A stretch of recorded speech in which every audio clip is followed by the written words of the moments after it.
Okay, so I had the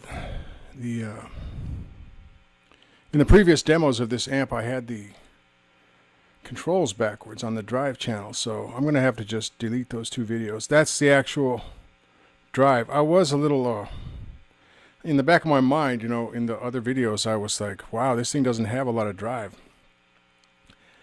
Well, I had the drive and the volume reversed, so every time I said the drive were up and the volume were down, it was backwards. I had the volume up and the drive down.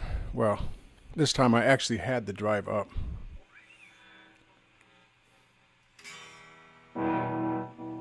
So anyway, this is a KG100FX112. We can try it real quick with the delay and the chorus. Okay, so I'm playing with the lead channel a little bit. I like it. It's pretty good. So I don't know what I'm going to do, if I'm going to take down those other videos. Almost seems like I should, but there's also a lot of other good footage in there. Just the sounds with different boxes, or different effects pedals, you know. Anyway, that's sort of the custom with the effects. I still don't really like the effects, but I wanted to run through one time. This guitar might have a shielding problem or a grounding issue.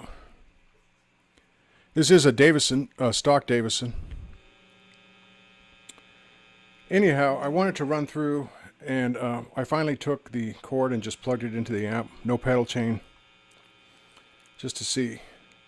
Now, I was totally mistaken about the drive channel having the treble boost. That was an effect of having the volume way up and the drive down. It was a side effect.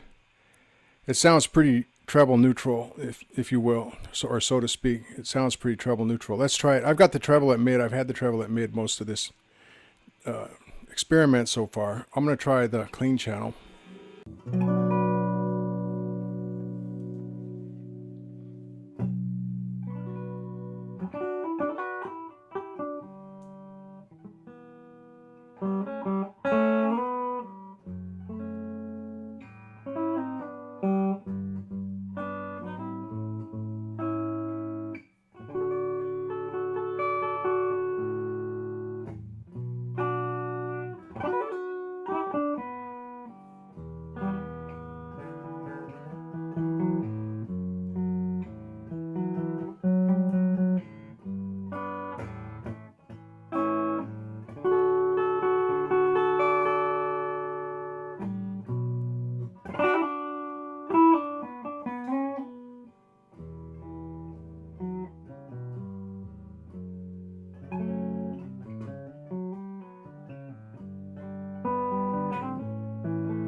You know, I would find these effects to be almost usable if they weren't both on at the same time.